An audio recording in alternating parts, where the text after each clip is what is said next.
Assalamualaikum warahmatullahi taala wabarakatuh. Sebelum saya mulakan khutbah, bagi bawa handphone sila silent ataupun matikan handphone anda bagi tidak mengganggu ibadah kita, insya-Allah. Kerjasama tuan-tuan amat diharapkan.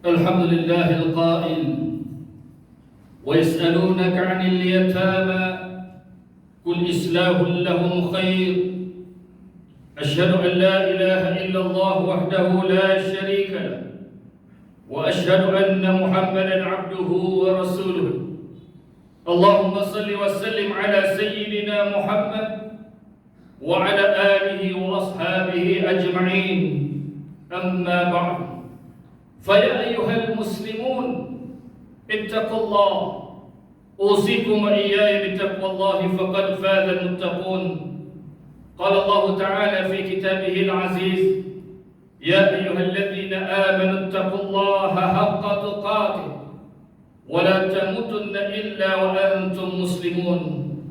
Muslimin yang dirahmati Allah sekalian, saya berpesan kepada diri saya dan tuan-tuan sekalian, Marilah kita bersama-sama bertakwa kepada Allah Subhanahu wa taala dengan melaksanakan segala suruhan dan menjauhi segala larangannya. Ketahuilah bahawa antara ciri-ciri orang yang bertakwa adalah mengasihi saudara-saudara seagama dengannya sebagaimana ia mengasihi dirinya sendiri. Hayati khutbah pada hari ini yang bertajuk Sayangi Anak Yatim. Hadirin Jumat sekalian, umat Islam perlu memberikan perhatian serta pembelaan kepada anak yatim untuk membolehkan mereka hidup dengan selesa dan sempurna seperti orang lain yang mempunyai ayah dan ibu.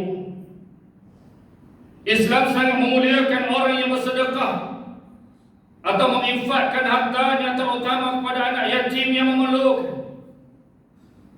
Firman Allah Subhanahu wa taala dalam surah Al-Balad ayat 12 hingga 16, A'udzubillahi minasyaitonir rajim. Wa ma adraka mal 'aqabah?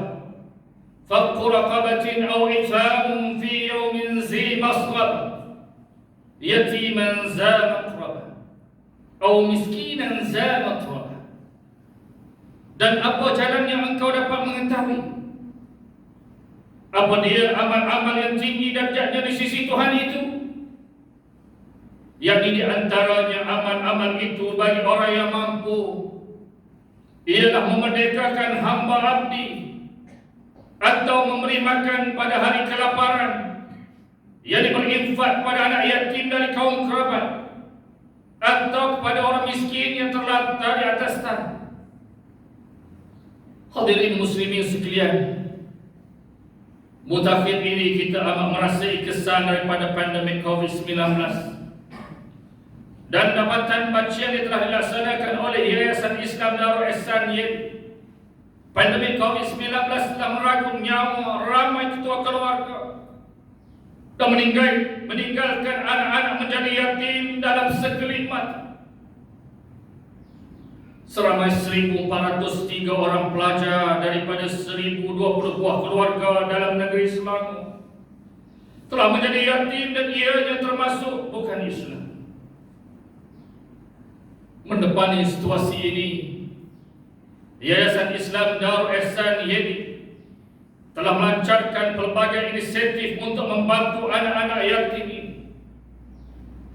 Pada 8 Oktober 2021 yang lalu, Yedi telah melancarkan bulan anak yatim sepanjang bulan Rabiul Awal sempena memuliakan bulan kelahiran Nabi Muhammad sallallahu alaihi wasallam yang juga merupakan seorang yatim. Peruntukan bantuan keuangan wakaf sebanyak RM500 bagi setiap keluarga anak yatim kepada 549 keluarga dengan peruntukan sebanyak RM274.500 telah diserahkan secara berperingkat kepada penerima. Tambahan lagi bantuan persekolahan setiap anak yatim sebanyak RM200 tahun akan disumbangkan kepada 794 pelajar anak yatim dengan peruntukan sebanyak RM158.800 setahun. Jadi telah memperuntukkan RM126.300 untuk tambah nilai prabayar bagi 4.210 orang anak yatim bagi mengikuti pengajaran dan pembelajaran di rumah PDPA yang telah bermula pada bulan Ogos yang lalu. Hadirin yang dirahmati Allah sekalian, di sebalik keadaan ekonomi yang terjejas dan ramai kehilangan pekerjaan, ianya secara tidak langsung juga memberikan cabaran kepada 19 buah rumah anak-anak yatim yang mendaftar di bawah Sri YD di negeri Islam. Sejumlah 677,000 sumbangan dana telah diagihkan kepada 19 buah rumah kebajikan Sri YD bagi tujuan kos-kos pengurusan sediaan rumah tersebut. YD juga telah memperuntukkan RM38.135 bagi membiayai bil-bil utility iaitu elektrik dan air semasa PKP 3.0 yang lalu. Muslimin sidang jemaah yang dirahmati Allah sekalian, berpadangan dengan ujian berat yang dihadapi oleh anak-anak yatim, Allah Subhanahu wa taala menggantikan ujian tersebut dengan mengangkat darjat mereka. Perintah terhadap menjaga anak-anak yatim sangat ditegaskan oleh Allah Subhanahu wa taala dalam firman-Nya dan Rasulullah sallallahu alaihi wasallam dalam sabdanya. Kelebihan yang besar bagi orang yang memelihara anak yatim, manakala amaran keras bagi orang yang menzalimi mereka. Ini menunjukkan bahawa anak-anak yatim sangat perlu disantuni dan dipelihara dengan baik. Hadis daripada Ibnu Abbas radhiyallahu anhuma bahawa Rasulullah sallallahu alaihi wasallam telah bersabda yang bermaksud, sesiapa yang memelihara anak yatim dan memberinya makan dan minum, nescaya Allah akan memasukkannya ke dalam syurga, kecuali jika dia melakukan dosa yang tidak dapat diampuni. Riwayat Tirmizi.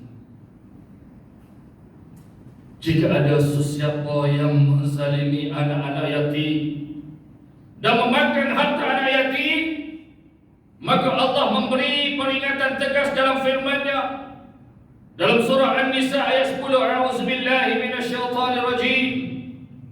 Innal ladzina ya'kuluna amwalal yatama zulma innama ya'kuluna fi butunihim nara wa sayaslawna sa'ira.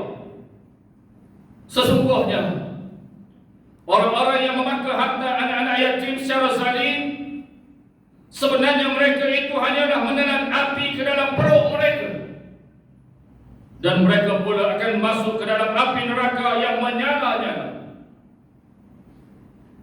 Hadis daripada Sahal bin Sa'd radhiyallahu anhu bahawa baginda Rasul sallallahu alaihi wasallam bersabda, "Ana wa kafilul yatam fil jannati hakaza," wa asyara bis sababati wal wusta. Dia bermaksud, aku dan orang yang menanggung anak yatim yakni kedudukannya di syurga seperti ini. Baginda mengisyaratkan jari telunjuk dan jari tengah bagi memberitahu bahawa jarak orang yang berinfak pada anak yatim, jaraknya seperti dua jari tersebut dengan baginda Nabi sallallahu alaihi wasallam di akhirat kelak. Hadis riwayat Al-Bukhari.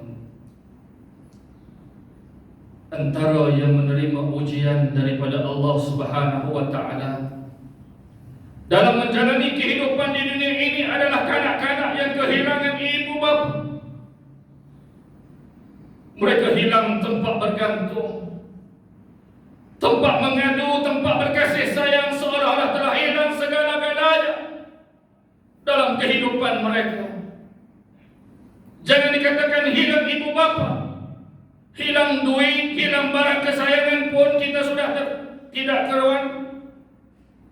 Apatah lagi ibu bapa yang tiada galang ganti.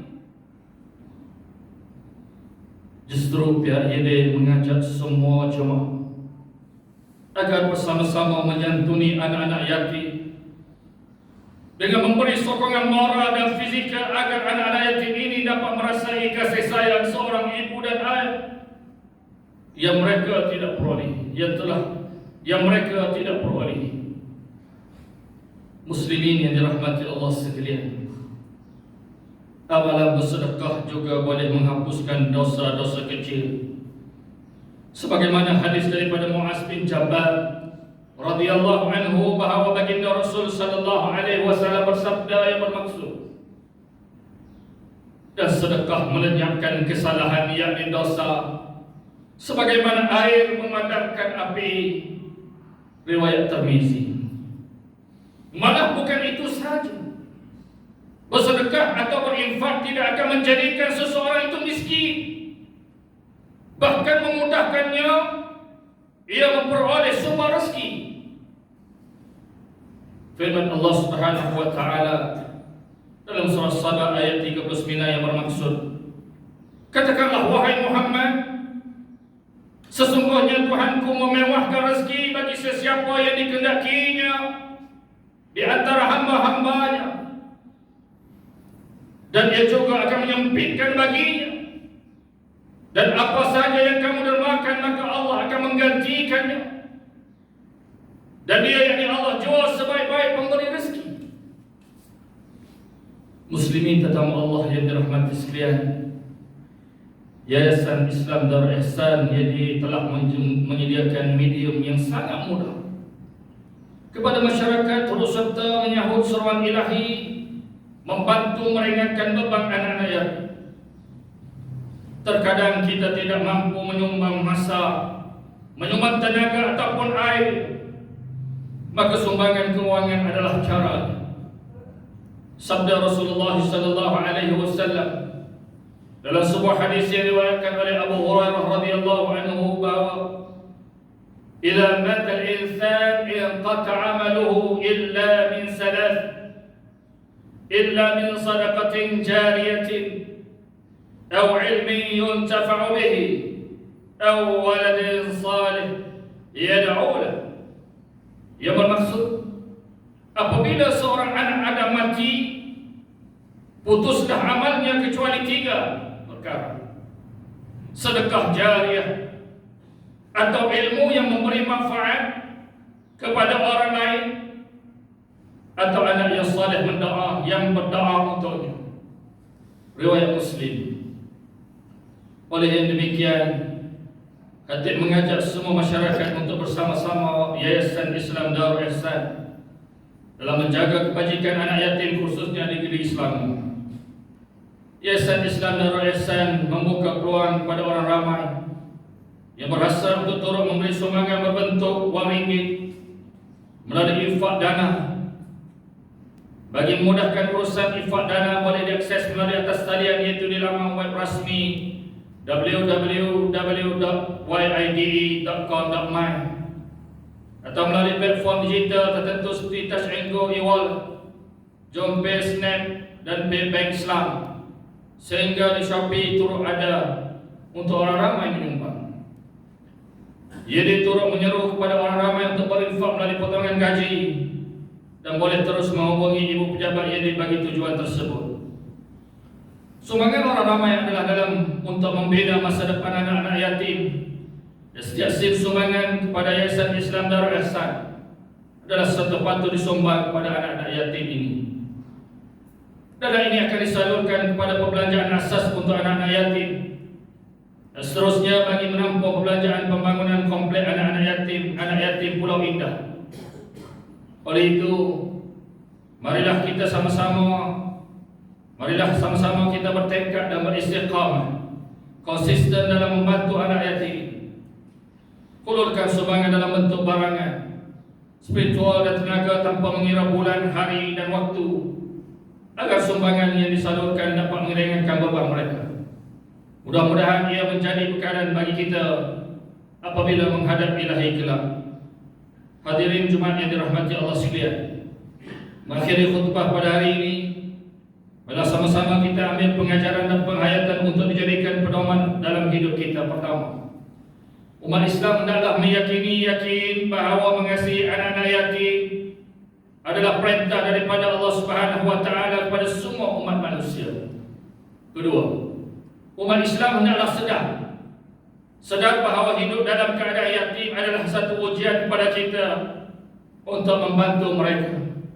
Ketiga, umat Islam hendaklah sedar bahawa tanggungjawab dalam membantu anak-anak yatim merupakan tanggungjawab besar dan akan mendapat ganjaran besar di sisi Allah Subhanahu wa taala. A'udzu billahi minasyaitonir rajim. Ara'aita allazi yukazzibu bid-din fadzalika alladzi yad'u al-yatim wa la yahuddu 'ala ta'amil miskin. Tahukah engkau akan orang yang mendustakan agama, yakni meliputi hari pembalasan? Orang itu ialah menindas serta berlaku zalim kepada anak yatim, dan ia tidak menggalakkan untuk memberi makan yang berhak diterima oleh orang miskin. Al-Ma'un ayat 1 hingga 3. Barakallahu li wa lakum bil Qur'anil azim wa nafa'ani wa iyyakum bima fihi minal ayati waz zikril hakim wa taqabbala minni wa minkum tilawatahu innahu huwas sami'ul alim. Aqulu qawli hadha wa astaghfirullahal azim li wa lakum ولسائر المسلمين والمسلمات فاستغفروه إنه هو الغفور الرحيم.